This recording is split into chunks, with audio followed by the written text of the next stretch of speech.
Wow, I love that intro. Hi, everybody, and welcome back to UnAnchored Boston with Bob Lobel and Mike Lynch. And as always, we are brought to you by Cold Springs RV, your destination for all things camping and where? Well, where, New Hampshire, of course, and by the great George Gray, the big wheel we call him at George Gray's Lexington Toyota. Well, I'm feeling super today, Robert, because we are in the middle of Super Bowl week as we come to everybody live on Facebook right now, by the way. And if you'd like to participate in the show, you can just send us a question or comment, and we will read it and play it and try to do our best to answer it. Yeah. Send in emails or text or how I don't know what the best way is to get a hold of us. You could call us, but we don't have phone numbers, so it's whatever you can figure out to get to us. Try. Yeah, unanchoredboston.com. How's that? That works. I don't know if our commercials are going to make the Super Bowl commercials this year. Between Cold Springs RV and George Gray, but They can leave.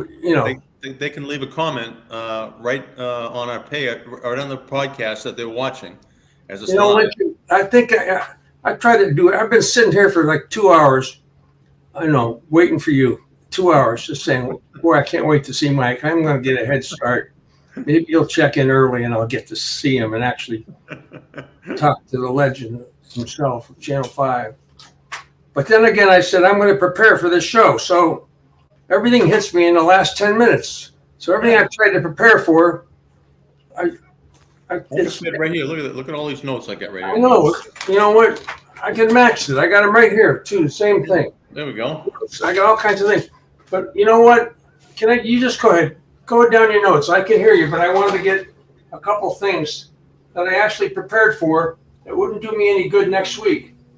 Just give me a minute, all right? Go ahead down the list.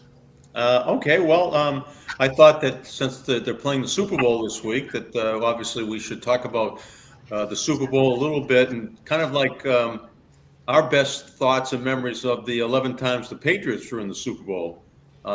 Pretty much every game in the Bill Belichick era came down to the final possession for one of the two teams. And it wasn't over till it was over, as Yogi would say. But we certainly had it going pretty good there. As we went from 86 through 2019, I think, or something like that. We went to 11 Super Bowls, which is pretty incredible. Some people in this business are lucky if they get to one. And it became an annual rite of February, as they say. What do you got in there? Think you got something new there? Oh, that's Jacksonville. Huh? That's Jacksonville. That's your. Was that Jacksonville? That's what I was going to ask you. Yeah, Jacksonville against the Eagles. And then they beat the Eagles. Yep. Right. Mike Vrabel got a touchdown pass. Rodney Harrison. This one. That one would be 30. Might be Houston. No, that was Houston the first time around. Because see the logo. So this was. It was Houston when they beat Carolina. Yep. When the nude guy ran on the field before the kickoff. And the kicker basically for Carolina gave the Patriots a chance to win by kicking it out of bounds after the Carolina had scored. Right. The things you remember. Okay, so we had Jacksonville and Houston. They were back to back. New Orleans. What's that? They were back to back, and that's the last time that happened. Yeah. Okay. I'm just saying we used to wear these because we were important at the time. They used to give them to us, and we'd wear them over our sport jacket. And then, so the minute we got past security, we took them off because we really looked kind of foolish in them, especially with a jacket and tie. Right. Post game. Yeah. Post game. Blah blah blah. I used to give them to my kids to wear to art class when they were in the elementary school, and they come in and because they have a couple pockets in front, and it had the logo of the Super Bowl that we were at. Yep, it was cool. It were good. I saved a couple of them. Should have saved them all. Yeah, I got them all down in my basement. That helps. That's helpful to have them all down in your basement. But what do you, like going back to the first Super Bowl we went to, which was in January of '86 when the Patriots lost to the Chicago Bears. But I think they won just by being there. Winning 3 games on the road, a wild card team, And the Bears were the Bears. No one was going to beat them that year. They were sort of like the '86 Celtics in my mind. But there were some crazy things that happened. And who were some of the more interesting people that you met at a Super Bowl, if by accident or by schedule? Mayor Ciani from Providence.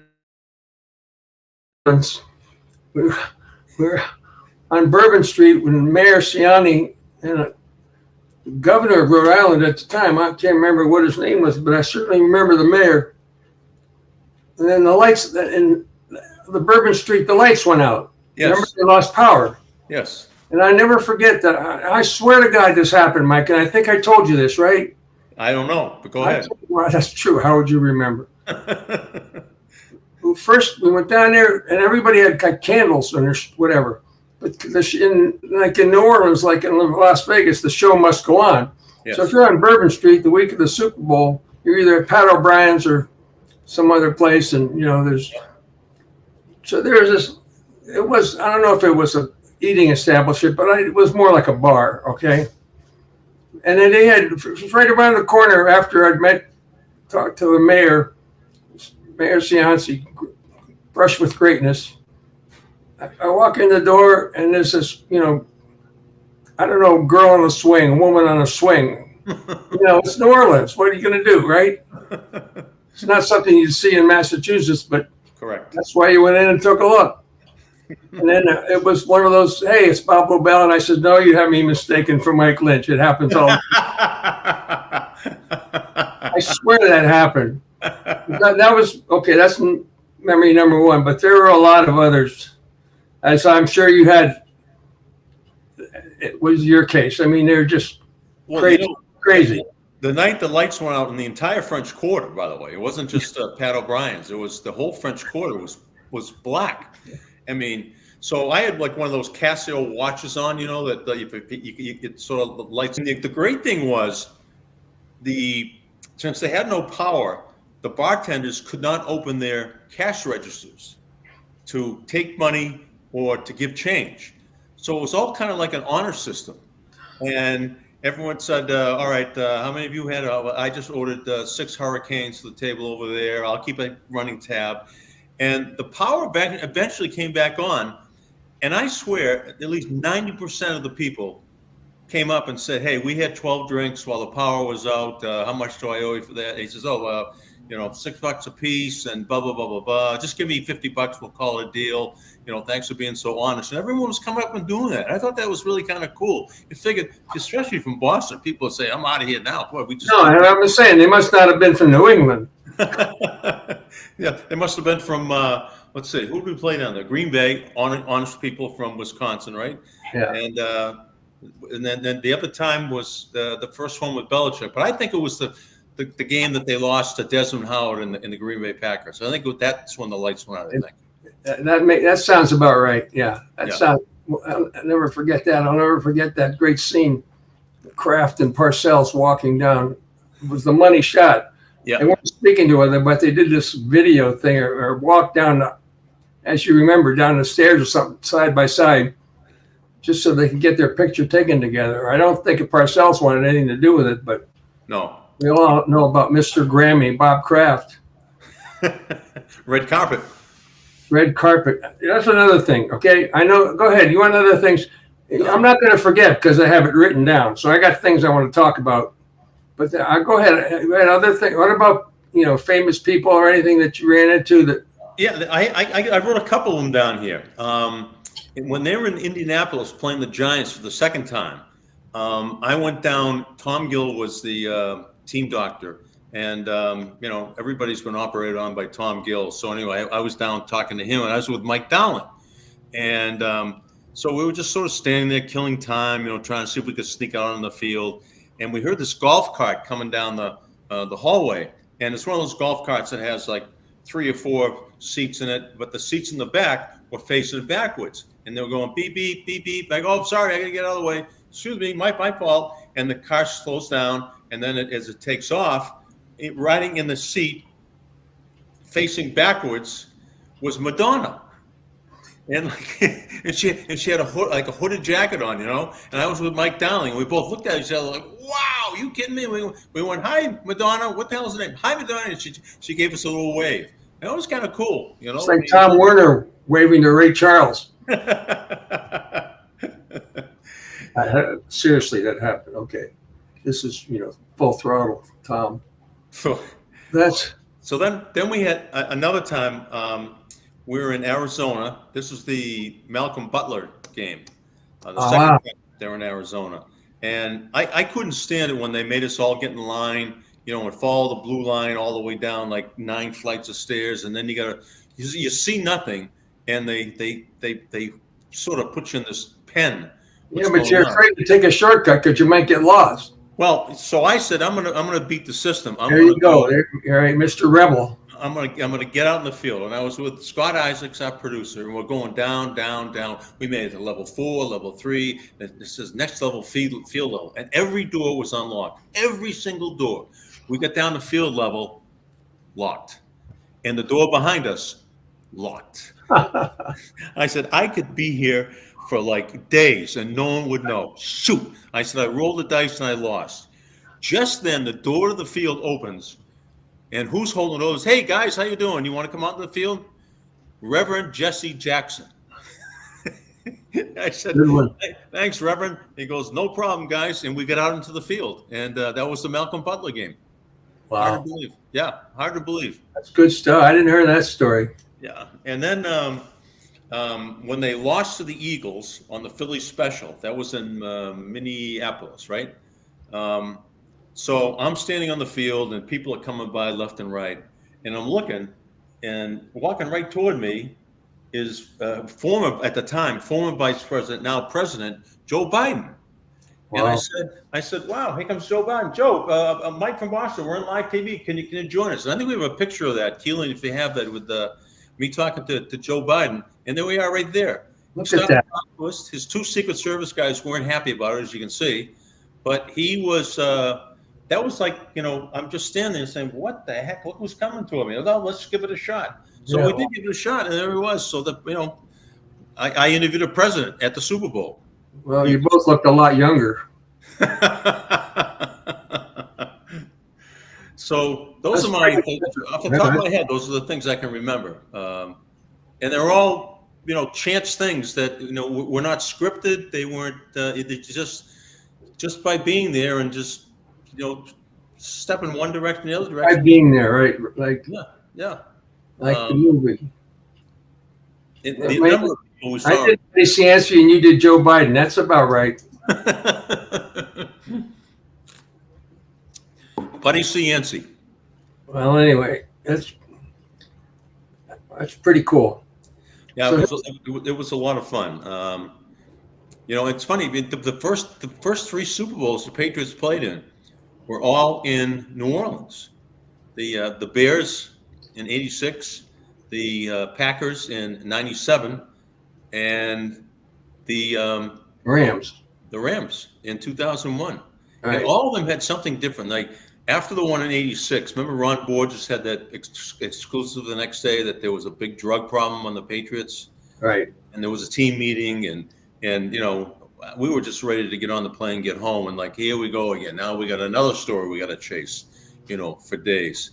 And but that was a big story.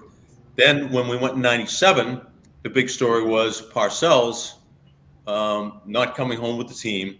He's going to the Jets, and so it's not like we get home and okay, unpack your bags and exhale for a week. Now we got to chase that story down. And is he going? And who's he taking with him? And who's the next coach going to be? And then, of course, the next time to New Orleans was the one that when they beat the Rams. We're coming off. We're like 4 months removed from it, but 9/11, and was that image was all over the place. All over. I mean, everywhere. They locked that place down because they thought it was such a target to be seen from anywhere, and there were jets in the air and security getting in. It took about 3 hours to get in. It did. Just to get in there through security. So, and that was amazing, including the halftime show. Was that McCartney? I thought it Oh, was. you too? No, wasn't it the clothing malfunction? No, that was another year. Oh, sorry. I just seem to think it's every year.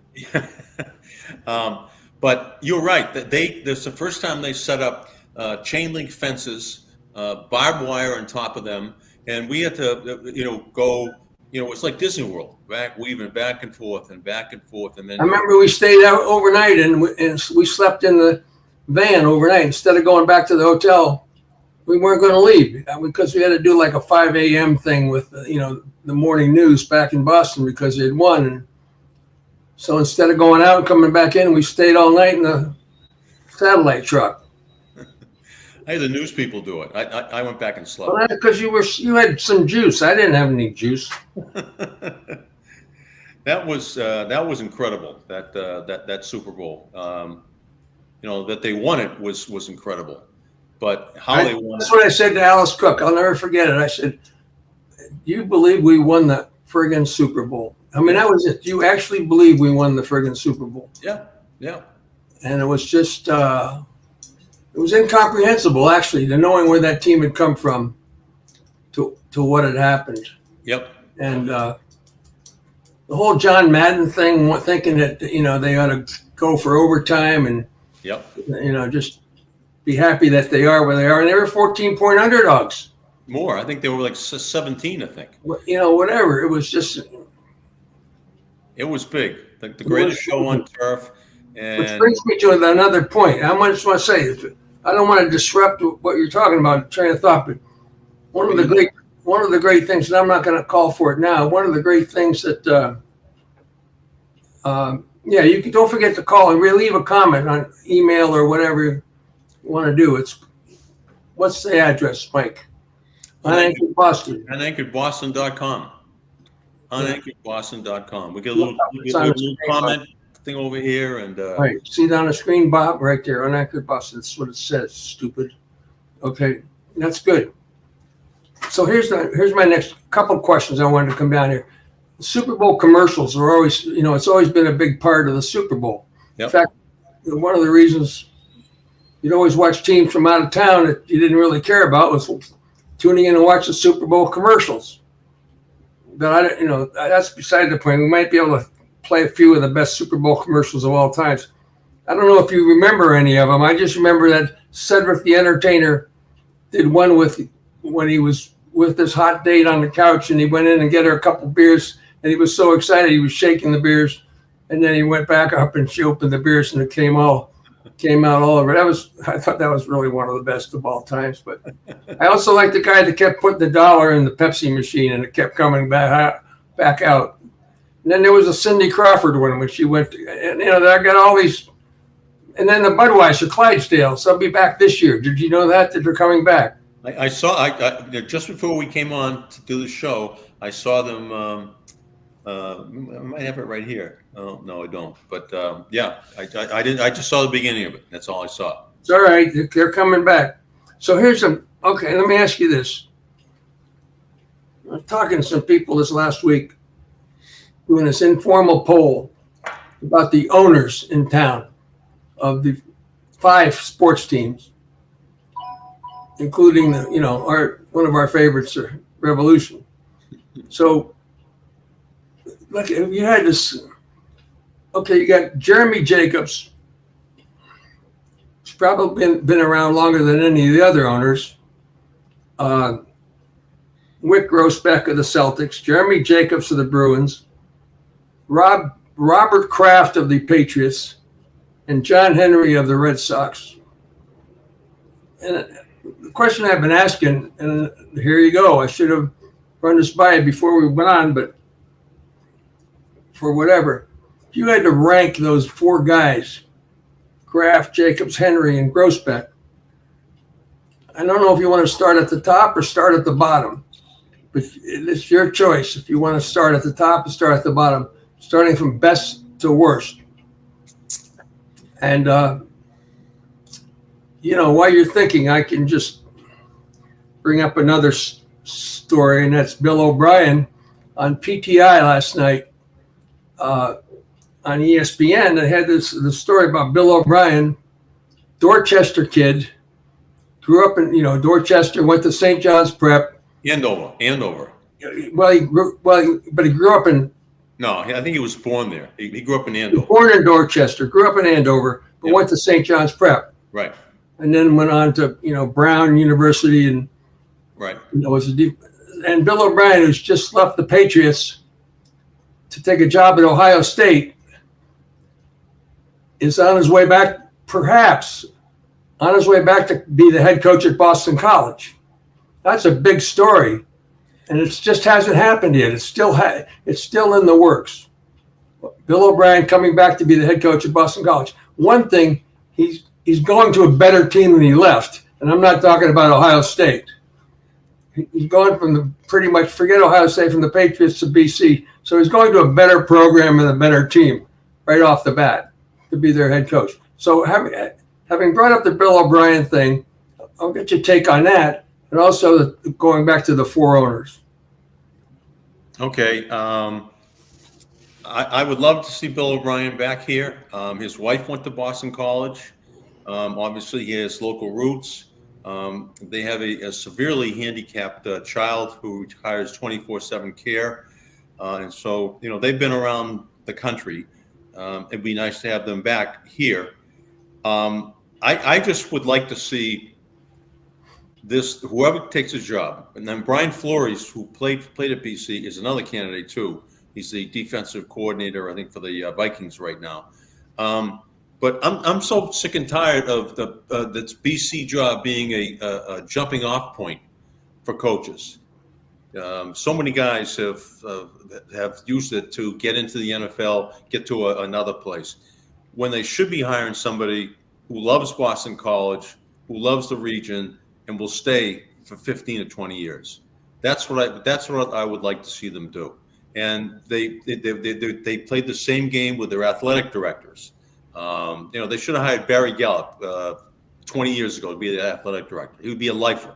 He would stay there forever, and he would have hired a coach that would have stayed here forever. He probably would still have Jim O'Brien as the basketball coach, if he got the athletic director's job. But that they're always looking for this national search, and they think that they're up there with the Clemsons and the Ohio States of the world. They're not. They are who they are. And they should get somebody that wants to be here, not somebody who's always looking around for the best opportunity while he's coaching Boston College. And that's been the case for a long time. Yeah, they made a point that, between Pittsburgh and Syracuse and BC, they're all really good programs, but they're not top 5, they're not top 10, but they're really good programs and deserve to be given the proper credit. And I do agree with you. And then I think part of the problem in becoming a head coach nowadays is Ryan Day has said at Ohio State, he can't call the plays anymore because he's more concerned with making money for his college players, whether it's transfer portal or name likeness and whatever it is, name, image, likeness. He said it's become so complicated that he doesn't have time to figure out how to. 1% of his time is involved in calling plays. Yep. So anyway, the Bill O'Brien thing. So let's go back to the owners for just a second. And the O'Brien thing is still out there. By the time we turn on the air next week, well, maybe by midnight tonight, it'll all be decided. But I hope he comes back too. He's a good guy. He's a smart guy. He had great success at Alabama. He's well, had great success at Penn State. Anybody could have taken that program after Sandusky's scandal and Paterno and come up with a winning record. Think about that. That was like. He righted the ship down there. They needed somebody to right the ship, and he was the perfect guy at the perfect opportunity to come in and do that. And that's what Bill did. And what he did at Houston, I mean, he's not a neophyte when it comes to the NFL. I mean, what kind of program did they? Okay, back to the owners here. 4 owners, rank them top to bottom: Grossbeck, Jacobs, Henry, Kraft. You want to go to Grammy, the red carpet, or where do you want to go? No, you probably have to go.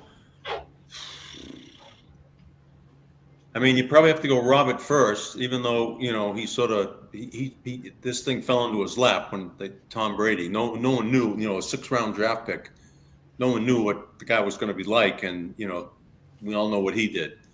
And after that, you'd have to put John Henry. 4 World Series championships. In a span of 4 through 18, 14 years, when we hadn't had anything for 86 years.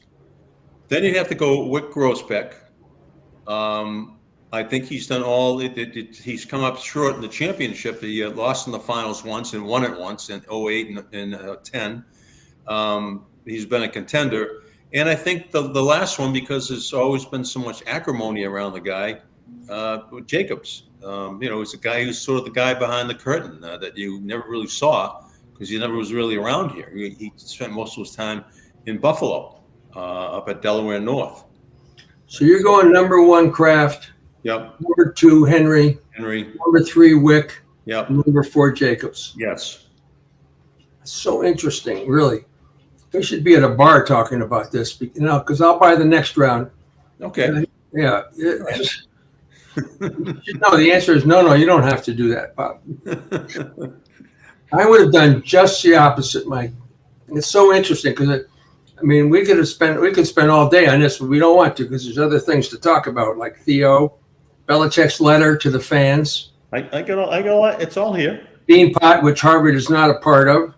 By the way, just stop you right there. Whoa, stop. Why? Am I wrong? No, what did you say about Harvard? They weren't just part of they're part of the Beanpot, but they're not next playing in the finals. But more importantly, Sunday in the Super Bowl, 2 Harvard players in the game. More importantly, what? Number 44 for the 49ers, the only Harvard guy to score a touchdown in the Super Bowl, by the way. And Truman Jones, linebacker for the Kansas City Chiefs, number 57. Well, that was. The Lions, by the way, last week had 2 players, and the Ravens had 1 player. So there were 5 Harvard guys playing in the conference championship. Just thought I'd throw that in there. No, I don't think that's a bad idea, but it just underscores the football factory that you came from. Right, absolutely. Scary. All right, that's another scary. I want to go back. I want to go back to the Super Bowl and the one that you held up the thing in Jacksonville. Yeah. That had we're in Jacksonville and we had our satellite truck there, and we were doing the show. So my room, I was lucky enough to stay at the team hotel, and our satellite truck went out to get some gas, refuel, and while it was gone, I saw this silver convertible pull into where our orange cones were, and a guy got out with a silver briefcase, and he's walking into the hotel lobby. So I get on the elevator, I find the guy. I said, hey, you can't park there. You got to move that thing because that's our satellite truck. We need that for 5 o'clock tonight. And no, he goes, I'd like to cut your hair, Mike. And I said, get the hell away from me. I don't want my hair cut. I said, you got to move your car. No, I really want to cut your hair. I said, I don't know who you are, but get the hell out of here. So he moved his car. But he was there, and this was like Sunday or Monday. He's there Mondays, Tuesdays. And every time I came down off that elevator, Mike, I'd love to cut your hair. I'd love to cut your hair. I said, no, you're not cutting my hair. He said, no, I'm cutting Tom Brady's hair because it's a good luck thing. We have this ritual before Super Bowls where I give Tom a haircut and the Patriots win the Super Bowl. I said, sure, that's bullshit. So soon enough, I do an interview with Brady Saturday, the day before the game. I said, hey, do you know some guy named Peeny? He says he cut your hair before the Super Bowl and it's good luck. He goes, yeah. He goes, say he's going to cut my hair tonight. I'm going to get a haircut from him. I said, the guy's legit? He said, yeah. So Tom and I took this picture before we get haircuts. Look at this picture. Where do you see this picture coming up right here? And he's standing there. And oh my God, look at you. You look a little pudgy, Mike. Oh, I do look pudgy. Pudgy Mike. A bad haircut. Tom's got a bad haircut. He's like 10 feet taller than you are. I know. And I'm like 6'1". Sure, that's just not a cutout thing, a cardboard cutout. No, we Photoshop. Behind those curtains, we went on the other side and we did the sit-down interview with Brady. So I said to him, are you really getting a haircut from this guy? He goes, yeah, he's legit. You should get a haircut from him. So I did. And we had a show that night, and during the commercial break, this guy Peeny's coming up and he's putting this stuff in my hair, so my front will stand up. And I get in the earpiece from all the guys in the truck. Excuse me, who the hell was this guy touching your hair just now? I said, oh, his name is Peony. And they go, really? He goes, well, what the hell's he doing touching your hair? I go, he just gave me a haircut upstairs in my room. And the guy came in my room, put a towel around me, put a chair in the bathroom in front of the mirror, and cut my hair. Didn't charge me. And so I started going to him after that. And Brady has him before every Super Bowl. He comes in and cuts Tom Brady's hair. That's really a great story. Great story. Incredible, isn't it? Incredible. Yeah. And I'm like, I'm Still cut your hair? I'm trying to. What's that? You still cut your hair? He has until I had the stroke, which was a year ago May. I haven't gone because it's tough to get into Boston and get out. But now that I'm driving, maybe I'll go back and see him. But one time I went in there to get a haircut, and I hear this voice that says, "Don't tell me I got to wait in line to go after Lynch." And I look down, I see these sneakers behind me, and it's Brady. Brady came in to get a haircut, and he had to sit and wait till he was done with me. He reminded me of that a few times. Wow, that is like haircut to the stars. He go every time Tom shoots a commercial. Peony flies out to wherever it is, and if it's in Hollywood or if it's in New York, and cuts Tom's hair. And Speaking of commercials, is there anybody in more commercials than Gronkowski? No. As far as social media, he has a rival in Julian Edelman, who's on social media everywhere. But commercials, no. Travis Kelce's in a lot of them. But justifiably so, right? Yeah, that's a good point. No, Gronk is everywhere. Gronk's like doing the kick. I've been trying to figure out the betting thing on the kick. The kick of destiny. And you correct me if I'm wrong, because I'm just such a neophyte about this stuff. I think it's all designed to attract people that are not bettors. There's such a small investment. It's like going after people that have never had a drink. Here, try this. Yeah, right. It's trying to hook you. Try the bet. Maybe half of you will win and get excited and continue to bet. I just think it's like a grooming thing, but I could be wrong. I'm not saying it's a bad thing or anything, but it's a business now, and it's been legitimized by all these leagues.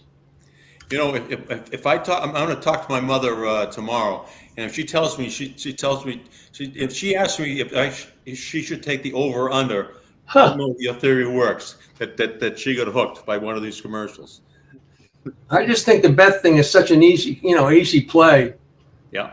And no real investment. So anyway, that's beside the point. Let me go back to the owner thing, all right? Then we'll get to Theo or Belichick's letter. You picked Kraft first. Yeah. I put him last. Why? Why? Yeah. I don't think he has a clue about what football's all about. I don't think he has a clue about anything except himself being in front of a camera.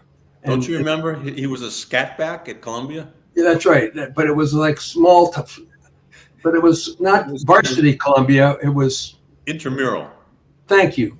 Club. I'm just saying, whatever it was, all I'm saying is that, no, it's all about Bob. Yeah, well, it is. Bob, it's all about Bob. Not what about Bob. But you know what? He knew enough after Parcells. He knew enough with Belichick to get out of the way. Just get out of the way. All right? Just don't mess this up. But I think he got out after 3 years. He found out he got out of the way too much. Well, it irritated him. That's what I mean. It was all about he wasn't getting the credit that he wanted to get. But by this, Belichick took it all. By this time, he had no choice. He couldn't meddle. He couldn't step in. He had to just bite his tongue and just put up with walking down the corridor. You know what? You ever see what Kraft parks his car during the week outside the press interview auditorium? Kraft brings his car right into the stadium, parks it right there. And Belichick, has got to walk by there a couple times a day. And I've been with Belichick when we're walking down the hallway and Kraft's walking toward us, and he does not even acknowledge Kraft's presence. Doesn't even say, "Hi, Robert. Hi, Bob. Hey, good day today. Hey, I'll talk to you a little bit later." Nothing. I mean, it doesn't even acknowledge his presence. And I was going, this is My theory, Kraft went to get on the Grammys to get a picture with Taylor Swift, and she wouldn't do it. That's my theory. That he went out there to get a one-on-one picture with Taylor Swift, and that was because it didn't happen when she was in town here with Kansas City. But that's that. But I think if Bob Kraft needs you, he's your best friend. If you have something he needs, he's your best friend. If you cannot give him what he needs, he wants nothing to do with you. To me, that is a despicable individual. Okay, so I'm saying of the four owners, he's the worst. Now, I feel exactly the way you feel, because when he was done with me, when he decided that he got a better offer from Channel 4 for Patriots All Access, after 14 years of doing the show and doing a hell of a good job with it, Les Moonves from CBS came along and said, "Why are your coaches show on the ABC station when it should be on the CBS station? Why are your preseason games on Channel 5, the ABC station, instead of on the Channel 4, the CBS station? And we're building the CBS Scene restaurant up here. Everything should be CBS, CBS, CBS." And Kraft said, "You're right." So he didn't even have the guts to tell us in person. Bill Fine general manager walked into his office on December 1st, and on the floor, right in front of the fax machine, was a piece of paper that said, "Dear Mr. Fine, we are exercising our right or our option to leave Patriots All Access and preseason games next year. We will continue through the rest of this year, but starting next year, we will be going to CBS Boston." And needless to say, we were all pissed off, because we thought we had done a good job. We didn't need you anymore, Mike. Didn't need us anymore. We didn't need us anymore because now we saw, dollar signs with the CBS Scene restaurant. Maybe more sponsorships to tie in with the games and everything. The fact that, and this happens all the time in this business, when contracts renew. You know what? I don't care. It doesn't matter. That's not what we're talking about. Yeah. We're talking about personal relationships. Right. Yeah. It's okay to have a personal relationship and have a business understanding of what has to be done. I have the same feeling about Les Moonves and Kraft, and it's personal. I really feel that I got fired because of Robert Kraft. And he'd never admit to it because he wouldn't have the guts to admit to it. And I'm sure it sat with Les Moonves at one of those, sweet games. And, oh, by the way, why don't you get your local sportscaster fired? I want to get rid of him. This is a simple comment that happens all the time. It's not like, but that's beside the point. I could be wrong with it, and I could be really paranoid about it, but it doesn't matter. It's over and done with. It's just one of a number of things, and a number of things when he's done with you. I mean, there were the good times when he and I had a relationship, when we actually played golf together and down in New Seabury. There were the really good times, and then, he confided in me when Myra wanted to put acts, bands and everything in the new Gillette Stadium or Sullivan Stadium or whatever. Put her on television, and we did, and everything was lovable and all this, and he told me about how the owners he fought with and the guys that he tried to get the team from, that, how he did it and all that. And then when that was over, done. Well, I had the same feeling. I mean, I got invited to his 50th birthday party down at Gillette with Elton John. We were there. Brady walked around. And this is one of the great things about Brady.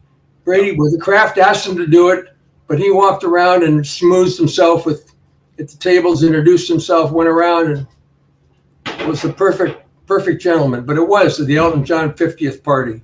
Yeah, it was good. We were like, we could touch Elton John if we wanted to, and it was. But yeah, you're right. I think Shaughnessy said it best. When his relationship ends with anybody, it ends badly. And, Yeah. and, and Yeah. Steve Karp was partners with him, and Steve Karp's one of the nicest guys in the world. Best. And the K Corporation with Kraft and Karp ended badly, and they're still to this day is ill feeling from Steve Karp towards Robert. Mass General Hospital Board. Yeah, Not a happy place with Jonathan Kraft, chairman of the board. not at all, not at all. And it was, so we had that fax came in December 1st, 2000. It was 2007. It was the undefeated season, and we had a meeting. We tried to salvage this thing. Bill Fine, our general manager, and I rode down to Foxborough in Bill Fine's car, and we sat in a room. And I said, "This is like an executioner's room. We shouldn't even be here." But they had Robert, Jonathan, Dan, Matt Smith, and Murray Cole, their sales guy. 5 guys on one side of the table. We were on the other side. And I said, "Look," I said, we're the number one news rated every single night during the season. I promote Patriots All Access on every single newscast that we have. We're your prom date for next year. We have 1 more year left in the contract. We're your prom date. Don't dump us because a prettier girl came along. And they said, "Okay, we'll get back to you." I had to go up to Killington to tape some ski tips that were sponsored. And I'm driving home from there. Steve Bernard's driving. I'm riding shotgun. I get a text message. It says, "We lost the Pats." 4 words. "We lost the Pats." Came from Scott Isaacs, our sports producer. And I never talked to Robert Kraft again. If he had said to me, "Mike, look, you guys did a great job. But the CBS Scene restaurant, our games are going to be on CBS and blah, blah, blah, blah." What is with the CBS Scene restaurant? I never could figure that out. And I worked for CBS. I know. I just could never figure out. I didn't care. I mean, that was what they decided. But I thought to be honest with you, on away games especially, when you're originating like a 5th quarter show from the CBS Scene restaurant, I never could figure out why that was a good idea. And I know someone made you do it. You didn't want to do it yourself. But home games, I get it. There's a lot of people there. There's people behind you. There's the stadium, this and that. But away games, I mean, I just don't get the point. Now we get started down this road, so I don't want to talk about the other guys. All right. But that was, I think we cooked him enough to. I changed their mind to the number 1 choice. I'm just saying, you know what I mean. I'm just going by results. I'm not going. I know you did. I know, and it pained me to say he was number 1. It pained me to say that he was number 1. I understand results. That's a legitimate way to go. I agree, but I'm just saying he had nothing to do with the results. I think 0 to do with the results, and I think it had everything to do with everything after the results. He got out of the way, and that was a big thing because he didn't get out of the way of Parcells. He did get out of the way of Belichick, and I think and that's by him, and by doing that, he had an effect on the team. Fair enough. Number 2 would be Jacobs. He was your number 1, but number 2, because he's earned it. I mean, why? 1 Stanley Cup in what, 50 years? All he cares about is popcorn and Cracker Jacks. Yeah. So he doesn't care about the team. He doesn't care about any of that. Doesn't. I mean, that's just the way he is. He's just a person devoid of any real personality. Okay. So you're going from the bottom. Yeah, I guess so. So Kraft, then Jacobs. Right. Okay. I'm going from the worst to the best. Okay. Henry would be number 3, but a close number 2. And then Wick Grossbeck, I think, is trying to do as good a job as anybody could do under the league rules and the circumstances and the amount of money they pay these guys. Yeah. And that's the NBA is a whole different animal compared to these other teams. I don't want to get into the revolution. I mean, Kraft wants another stadium. He could have had one in Seaport, which is where it should have been. Yeah. But that's a long story. That no sense going back there. So I think John Henry. And then I'll shut up about bringing in Theo, and you can have your own opinion about this. Theo might do some good. I don't know, but I don't think they value. I don't think they think the sport is a growth industry. I think they simply don't think baseball is a growth sport. That baseball does not have a really bright future. Not that it's going to expire, but that it's not what it used to be and doesn't have a bright future going forward, and is not something that's going to increase their revenue base as much as the property and as much as the name. So it's all location and all name, all property, but nothing to do with the actual game. And I think that's why they've done what they've done. I mean, I can't argue with them in terms of their stated goals, and they can't really reveal those stated goals because of the public relations involved. But okay, that's my thinking. Let me read to you a little nugget I culled from the announcement that Theo Epstein was going to join the Fenway Sports Group. And this is a quote from John Henry. He says, "Theo brings invaluable assets that will drive us forward across our diverse enterprises, especially in our sporting operations across hockey, EPL, football, and baseball." Baseball was dead last in his list of priorities for what Theo Epstein brings.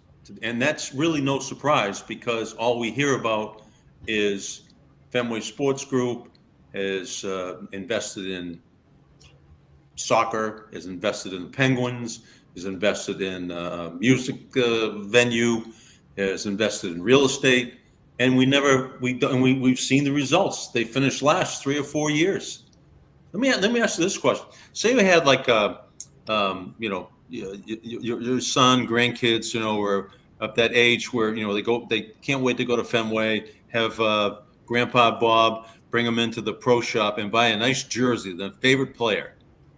Who would they pick this year? What jersey would you tell your grandson, granddaughter, niece, nephew, say, this would be a good jersey, this is my favorite? Who would you pick? Can you even name one that you'd pick? I'd either pick Baritek or Cora, because one's the present manager and the next one's going to be the next manager.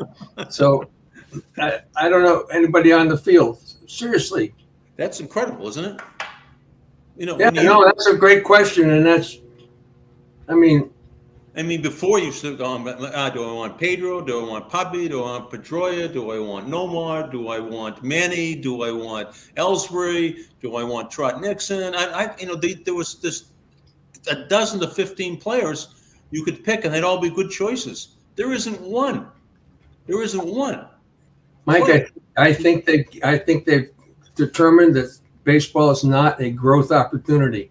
That Fenway Park and the surrounding areas and that experience, as Tom Full Throttle Werner says, the experience, the Fenway experience, that's what they've latched onto. That's what they feel like they're selling.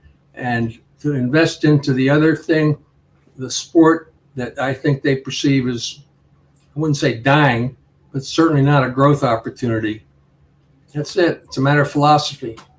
Why don't you do the Cold Springs RV? Yeah, that's a good idea. Just calm down, Bob. 48 minutes in, and they're probably It's wondering. a fun show. Yeah. We're just kidding on this stuff, Cold Springs, because we really are nice guys, and we love everything. Love Cold Springs. We love Cold Springs. Mike and I have talked about getting a trailer, and didn't we? Where are we going? Where do we want to go? Let's go someplace warm. Go spring training. Yeah. It's not a growth sport, Mike. You're going to go spring training. You got to bring your golf clubs, and you got to plan to do something else. There was a time when spring training meant, you go from the Super Bowl to spring training. That's how lucky were we. We would stay in warm weather no matter what we were involved in. So we'd be away for a month and not have to come back. All right. I feel what's really strange about doing this show is that I feel like I'm looking right when I should look left. So if I'm looking to the right, it's not the way I want to be. No, Anyway, I'm looking all to right, my right, but it looks camera left. yeah, whatever. That's why we had floor directors all the time to Right. point to the correct camera, to Now look at point this to camera, stupid. It's the one with the red light on. where. All right. Campers, do you miss the Boston Camping and RV Expo? I did, damn it. I missed the boat show. I missed the camping show. Don't worry. Don't worry. The after show is happening this weekend. This very coming up weekend at Cold Springs RV. They will have the same show specials from the RV Expo. Come see the latest in travel trailers, fifth wheelers, motorhomes, pop-ups, R-Pods, and more. Not R-Pods, but R-Pods. Motorhomes and more. Come browse the indoor showroom this weekend. It'll be nice and comfortable. The after show at Cold Springs RV. Cold Springs RV, Route 114 in Ware, New Hampshire. Don't complain about the cold weather because it's going to be warm this weekend, 50 degrees plus, ColdSpringsRV.com, Ware, New Hampshire. It's just west of Goffstown, north of Haverhill. It's reachable, very reachable, and very doable. How'd I do, Mike? You know, really, really well. Thank you. If this was a regular sportscast, you would have used it all the time, doing that spot. But you know, you gave it meaning. It came from here. I could feel it. Well, it did actually. Well, so here we go. The question, and I'm going to just change it up a little bit. We always ask our guests about the good people at Cold Springs RV are going to come up with a Lobie Cruiser. We have to name it the Lobie Lynchy Cruiser, but we'll call it the Lobie. It's up to you, Mike. You came up with a Lobie Cruiser. I'd be happy to share it. Maybe I don't want to go on the ride. Way of asking me, the answer is yes. It's okay. So, all right, Lobie, you get to take the Lobie Cruiser cross country. Right. Well, we've already given our picks for who we would like. Now you have to ride with somebody that you never did an interview with, but you wish you did. Okay, that's easy. All right, who would it be? Are you going to answer the same question? Yeah. Well, I would say Ken Burns. Really? Yeah, Ken Burns is, to me, one of the most fascinating people on the planet. He's done. I love his work and the things he's done. If I had to ride across country with somebody, it would be Ken Burns. That's pretty good.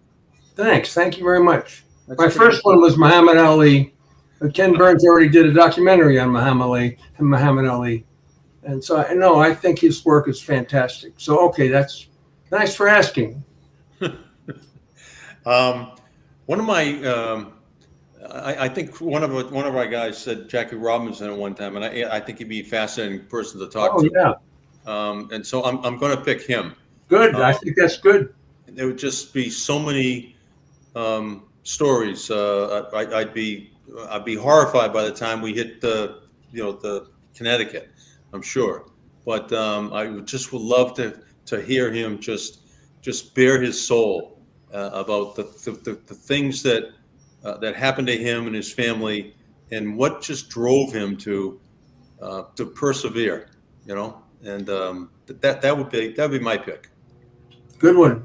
You can't go wrong. I think that's great. You can only bring one. Or as Howard Cosell calls him, Jackie Roosevelt Robinson, all the time, and his widow Rachel. Howard wouldn't be bad, would he? Howard would be good. I had him on once, and I met him once. And at the end of the interview, when I had him on, he was on a split screen with me. He says, "Mike, you'll never know what a pleasure it has been for you to have me on your show." I love it. All right, Belichick's letter to the fans. Yeah, I liked it. Somebody got to him and said, "Look, you better, exit stage left on a high note, because, people they can word it whatever way they wanted to, but, you didn't have a mutual separation. You were fired." I don't know why people are afraid to use that word. Bill was fired by Robert Kraft, and so he leaves here on a high note. I think most of the fans say, yeah, there's a look at it right there. Kind of get a cool look. Is he wearing a scarf in that thing? Is that Yeah, it is a scarf actually. I wonder if that's a Phillips Andover scarf. Is that navy blue or is that black and white? It's black and white. Yeah. Looks But, like it. It's hard to tell. Maybe. I mean, I was. Were you surprised, stunned that all 7 of those jobs were filled and not one of them was offered? Well, yes, I was surprised. As we went along, Atlanta seemed to be taking a lot of time, and the more time it took, I thought the less chance he was going to get it. Yeah. It just took a lot of people behind the scenes to convince Arthur Smith, or the owner rather, whatever, Arthur Blank. Yeah. Arthur Blank. This may not be the right way to go. So, yeah, I was surprised. Now I don't know what I just thought he was going to end up in television somewhere, and I think Fox has already made an overture or two. I'm sure he'll have a chance to choose between some of those shows. But I also see the chances of maybe if Andy Reid doesn't retire, that Mike McCarthy might not go deep into next season if things don't go well for the Cowboys. That could still be a possibility. I would not rule that out at all. But after that, I think his chances of catching Shula are really diminished. Yeah, absolutely. As people say, it's a young. But who made that up? I don't think he's ever stated that he wanted to catch Don Shula. I think that's been a thing that's been created and perpetrated without any real basis. I guess they just assumed he's like everybody else and they want to get to the top. Well, you remember Shula when the Spygate came out? Oh, yeah. Shula was very vocal in calling them cheaters, and that really got under Belichick's skin. And he got really pissed off at Mercury Morris, Don Shula, and all the other people from that perfect season. And then to be chasing now, he made it his, in addition to trying to win Super Bowls, but trying to win enough games to surpass him, to say, take that, Pangula. And and that was very important to him. He'll never come out and publicly say it, but I know it was very important to him. I guess so. May not happen. Makes sense. Yeah, it makes sense. Yeah, may not happen right now. Right. I don't know what Andy Reid's plans are. There was that kind of circulating around. I guess we'll have to wait till after Sunday. But now let me ask you this: were you surprised that Stephen Belichick did not take Gerard Mayo's offer to stay with the Patriots, and he goes all the way out to the University of Washington, which doesn't even have a conference next year? Yes. Because we had been fed the rumor that one of the problems with Belichick leaving on his own was that the relocation of his sons, and it was going to be, his kids wanted to stay here and all that. So that didn't exactly pan out. But I think he has a better chance of moving on after this debacle with his father and getting out of the way of the Patriots and getting someplace fresh and clean like Washington, despite what their conference situation is. Yeah. Does that make sense to you? Yeah, or no? Yeah, it does. It does. And, he might, Bill might have said, look, I'm done, Steve. I'm not. Yeah, man, good luck. If you got to get a top college job if you can. Yeah. Yeah. So I think that happened. And, this is a small, close-knit fraternity, the NFL owners, all 32 of them. And they talk. I'm sure Robert has commiserated with them a bunch of times about how hard it is to deal with this guy. He says, I have to because he wins all the time. But, and so, I'm sure a lot of the owners are saying, I don't want to put up with this crap. I mean, I want someone that comes in here and is happy and hungry and wants to win and remembers that I own this team, I sign the paychecks, and that my word is the final word. And he said, but if you bring this guy in, you're not going to have the final word because he's going to insist on having the final word. And I think that scared a lot of owners. I don't disagree with that. I think they're not stupid. They have a lot of money. It doesn't make them football experts, but they all have a lot of money, and they think they know everything because people with money think they know everything. Yeah. And Kraft is one of them. He thinks he knows everything. And Scatback. I look at those two press conferences. They were shams. I mean, the No Jonathan story is just. And where was Jonathan when Gerard Mayo got introduced? Where was Jonathan? He was attending some other crisis in one of the, corroded cardboard industry or whatever, corrugated cardboard. I don't know. Whatever excuse they used, whatever bullshit that came out of. I mean, that's the thing. It's when you have that kind of money and that kind of power, you think you know everything. Yep. You know what? And okay, not like us, not like stiffs on the street. Yeah, I think he just didn't like us because we could bring trouble to his doorstep. I don't know, whatever. He couldn't. I got to see what other pictures. Keelan, I forget what other pictures I have. If you've got any commercials ready for the Super Bowl. Oh yeah, there's one. Oh, there's one right there. Now remember that was in Minneapolis. It was. Oh my God. And we didn't know if he was going to play. Remember he had an ankle injury. Yeah. And so this is what we went through every single day. That's kind of a cool moment right there with Gronk. That's a great moment. What a great, what a positive guy. I mean, in terms of image, is there anybody out there with a better image than Gronkowski for these commercials? No. I mean, do you remember the days when the Tuesday is the players' day off? So Monday night would always be the night that Don Lowry would get phone calls. They'd be coming back from the Foxy Lady or somebody. It was like every Tuesday, somebody got in trouble the night before. And, half of them never even made public. You guys, Alan was very friendly with Don Lowry. So were you, and so was I. And it used to be a joke that we guys get in trouble all the time. Gronk never is getting. He just has fun and doesn't. He's never crosses the line. He just has fun. Yeah. You know that trip to Minneapolis. I opened my window every morning. I took a picture of the a screenshot of the temperature on my phone. And it was, -3, -4, +2. So I added up the temperatures for the 10 days I was in Minneapolis. And when I got home, it was, we landed at Logan, it was 39 degrees. Well, the 10 days that we were gone did not add up to +39 degrees. It added up to really minus, +17. What is the NFL thinking? I mean, when they tried to go to a cold weather, Detroit, didn't they? They went to Detroit. Detroit a long time ago, and what are they thinking? See, they promised these teams that if you build a new stadium, you will get a Super Bowl. And Minneapolis was indoors, like the Metrodome was. Buffalo, the next stop on that one.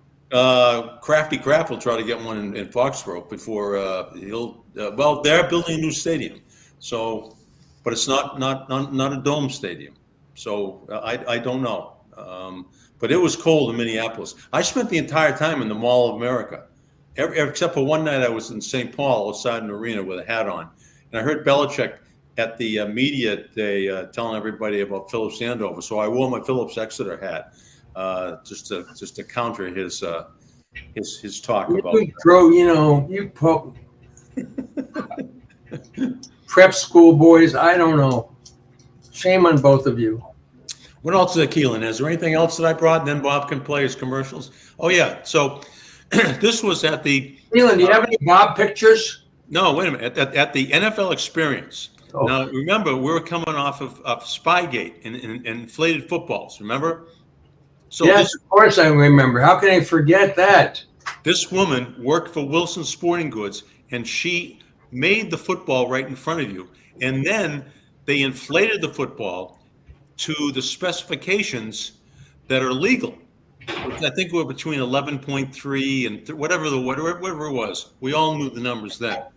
And so I asked this woman if she'd made a football. We videotaped her making the football, and we videotaped the needle going in and the air pressure coming up on the football. And it was exactly what it should be. So the big joke was, is this football overinflated, underinflated, and we'd pass it around to everybody in the place.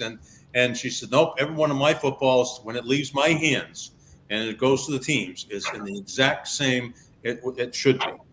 So there it was. The woman that makes the footballs made a football for me, showed it to me, and it was inflated properly. That's pretty cool.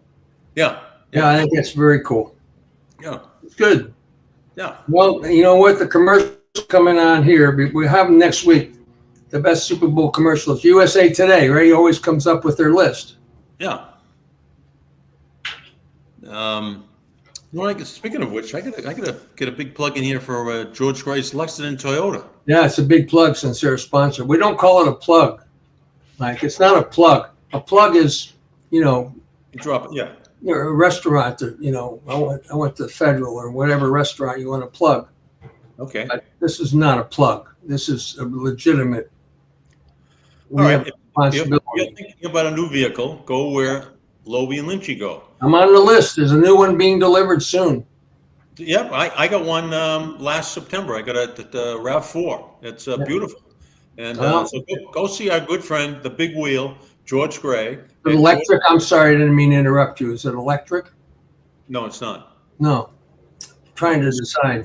Like last, I don't know, September, I think. So I don't know. The electric didn't have as much traction as it has now. It probably costs more. Okay, go ahead. George, I'm sorry. Hey, George, this is not my fault. Lobel keeps in. No, it's not his fault. I agree. Just blame it on Bob. But Bob had no pictures in the show, so that's that. It's the price you have to pay. If you're thinking about a new vehicle, go where Lobel and Lynch go. Go see our good friend George Gray at George Gray's Lexington Toyota. We have been customers for years, and I mean decades and years, because we know George Gray will treat you right. They're a family-owned and operated dealership that we trust, and you can trust as well. We do. The big wheel, we call him, the great George Gray at Lexington Toyota. Go in and ask George who he likes in the Super Bowl, and he'll talk to you. He says, all right, you want to buy a Camry, but forget about that. And he'll talk about the two quarterbacks. He'll talk about the history of those. Who do you like in a Super Bowl? I like the Kansas City Chiefs. Yeah. Patrick Mahomes is like Tom Brady. I never would bet against him. Damn. I was going to, I guess I have to agree with you. But I won't. Just for the hell of it, I'll take San Francisco just because I can. Okay. I mean, it's not like I'm betting a 14-point underdog. It's like 2 points or whatever it is. Yeah. That's fair. Now, it's fair. Are you going to be looking forward to Taylor Swift being shown on the screen? I don't know. She has concerts in Japan, and the question is, can she get there? She can't find a place to park her plane in Las Vegas. There's no jet places left for her to park her plane. So I hope she gets it resolved. I really do. I mean, in Las Vegas, you can park in the middle of the desert. No one's going to give a Well, crap. you could, but they don't. I'm just saying you could. But So is that legit? All the spaces? no, I wouldn't make that up. No, it's true. Really? I mean, so if you're planning on flying out your private plane, Mike, you better check because they don't think they have room for it. Yeah, I don't. I'd have to check first. I don't know if Why do you anybody. think Bob Kraft went out to the Grammys and get there early? What was with that? How many owners showed up at the Grammys? It's me. Would you please take my picture on the red carpet? I own the Patriots. I have 6 Super Bowl trophies. I know everything. I'm here to save the world. Okay, shut up, Bob. I thought we were done with that. We are. I don't know if we're ever done with it. So we've talked about a lot of things. Red Sox giving up on it. Like the pictures I had up there. No Bob pictures. I know. This is the only show you haven't had any. That's why I pulled a couple out, because I thought about it. Oh, Oh, there we go. Oh, there we go. well, Bill and Bobby. he's smiling. Why do you think he's smiling? Because he's happy to be interviewed at that particular point. Now, see, he's happy that he's doing the show on Channel 5, and he's happy that he doesn't. He said that I don't have to do the show on Channel 4 until Les Moonves comes around and orders us to move it. That's Well, what he's saying. I don't. You know what? You might. How can we both be Les Moonves accusing him of one taking your show and two me taking my job? Yeah, I know. I think Kraft. Oh, there. Now we that's a picture. That's one for the ages. Right That's there. my favorite pictures of all time. Right there. Dino is so serious. You know, you and I are smiling. We're like, He was late. Remember, we had arranged this at the Shattuck. Yeah, that was no. We're in the shot. I think we're. Yes, we were at the Shattuck. I know I paid the greens fee, so don't tell me it wasn't. I think this one right here, we were. That's the one we did for the show. George Kimball wrote the article, I think, and I think we played at Charles River. You know, don't go there. Here we are with our baseball bats, the big barrels. Yours is hollowed out right there, Bob. That could be an illegal bat. No, I don't think it was. I think it's a front runner of the way bats were trending. Dino's was definitely corked. I had a bathing suit on. Look, you guys got jeans on. Oh, that is disgusting. Who is it? 105. Who's come on. Frank Malicote. Of course. Yeah. Sorry, Frank. Dino's probably telling everybody that he hit one out in Forbes Field. Yeah. Cork bat. You know, back on that shot when we were in the golf cart, we had there were some similar questions that were asked of all of us. What's your favorite course? Best round you ever shot? And Dino said, I think I said I shot a 79 once at Indian Ridge, and you said, yeah, I think I shot an 78 once in the Shattuck. Dino says I shot a 72 at Oakmont. In his wildest dreams, he never shot a 72 at Oakmont.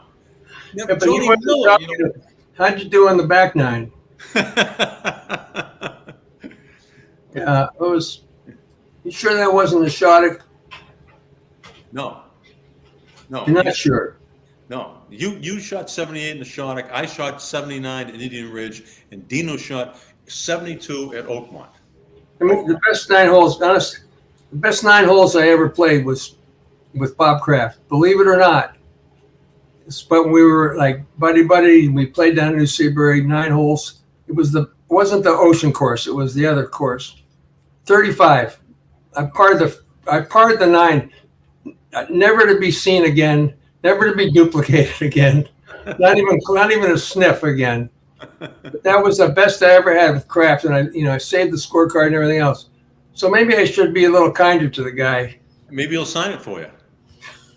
I don't think so. You can frame it, put it behind you, put it right He in top signed it, right. of the panic button or something. Right, I signed. My card was signed by somebody who knows everything. I thought we were going to stop with this. Okay, we are. I'm sorry. You're right. Thank you. I'm sorry. Bad, Bob. All right. Well, So, I get back to the pictures now, but I feel good that I wasn't dominating those pictures like you were. do I have any more? Poor woman Any more? inflating footballs. Oh, okay. Oh, hello. I'm sorry. Oh. Oh, now we're bringing out the big stuff. It is, but what are we, 12 years old there, for crying out loud? You know what? It doesn't matter. Ted Williams looks great. Who's the other guy? He was a publisher of the New Hampshire Nashua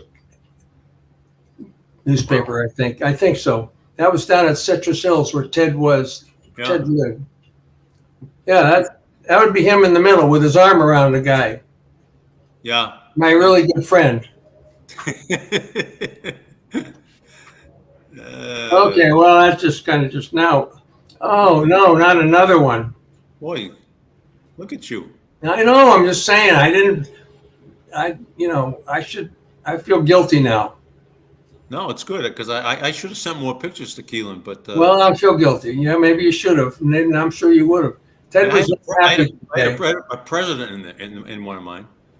What's that? Oh yeah, you had a future president in yours. President, but But I had a Hall of Famer. He was not happy that day. Ted? Yeah, something about they caught the. He was just irritable. Wasn't happy with the way the shoot was going, and he was the bass that they caught and put in a cage. He didn't like that. I don't. It was just stuff, but we got through it. He couldn't get up and leave though, like he usually would do. No, he could not. He was stuck in that boat. I'm in a boat. And, Right. Yeah. I just kind of behaved myself. That's pretty good. And one thing I regret is that for 90% of my career, we never took any pictures of anybody or anything. I feel the same way. I mean, Yeah. having met guys like Willie Mays and Muhammad Ali, where was the camera? Where was the camera in your hand when you could take these pictures? Well, you had to take it to the drugstore, and I didn't even have a camera to carry. The Newmeyer represented Channel 4 at this luncheon for President Reagan. It was at the Prudential Center, and Dino was there, I was there, and Numi was there, and we made Ronald Reagan an honorary sportscaster. It was a big luncheon for the Jimmy Fund. And before we came out to the head table, there was a back room where we all could get pictures with President Reagan, and you had to sit. It had to sit at 3 walls. Now every chair was against the wall, so the Secret Service could see everybody. And okay, 5 guys go up at one time, stand in line. So I brought my little Kodak camera, had it in my pocket, and you gave it to one of the Secret Service guys, and shake hands with President Reagan, and and I'm waiting. The guy's going like this, the guy's going like this, guy going like he goes. I'm sorry, somebody left this on overnight. Your battery's dead. Next, just like that. Oh my God! Oh my God! Fortunately, Tim Samway was there, and he. I'm not looking directly at Tim. I'm looking over here, but that got salvaged because I was with Tim Samway. Took it, but I got home the day before was Easter Sunday. So someone was taking pictures of the family and everything, the kids, and there was an on-off button at the top of the camera, to try to use the battery or not. And somebody left it on, probably me. And there it was. I thought my one moment with a president. No, but still, it's great. That's great. So you really have 2 presidents on your list. Yeah, I do. Actually, 3. I got President Bush. Yeah, but actually Upton, the younger? Right there. Oh, no. That's, God, unbelievable. Yeah. He's here again, to Mike. I enjoyed our visit. Sincerely, George Bush. Good. Now that's as good as it gets, really. Yeah. We sent Upton down to Washington to interview him, and he did. Upton interviewed him in the Rose Garden. We have a picture of it. It's in your book, or his book, rather. Who, Upton's or George Bush's? Upton's book, President at Creation. President at the Creation. Right. Yeah, no, it was. Anyway, that's pretty impressive. That's really. Yeah. I wish I hadn't shown my pictures, because if I had, I wouldn't have been hit with that. So, Ted Williams' hand was on your shoulder? Yeah. So. What do you think? It was a fake? So I had one with President Bush at the We Met dinner. We were backstage, and Joe O'Donnell was on the other side of him. And we took a picture with the 4 of us, Joe's wife, and Joe and me and President Bush. And then I said, Joe, can I get one alone with the president? He said, sure. So Joe kept his hand on the president's shoulder, and he did it on purpose. Until the day he died, he would needle me about it. He says, you can't crop that out, can you? I said, no, I can't. I said, there's me and President Bush shaking hands like this with a strange hand on my shoulder. So there are 5 hands in the picture. That's but very only 2 human beings are in the picture. And you went, who is that guy? I'm surprised you didn't bring that one too. Well, I got it. I'm going to send it to Keelan for next week. All right, great. I can't wait. We'll do a President's show. How's that? Because it'll be President's Day next week. Perfect.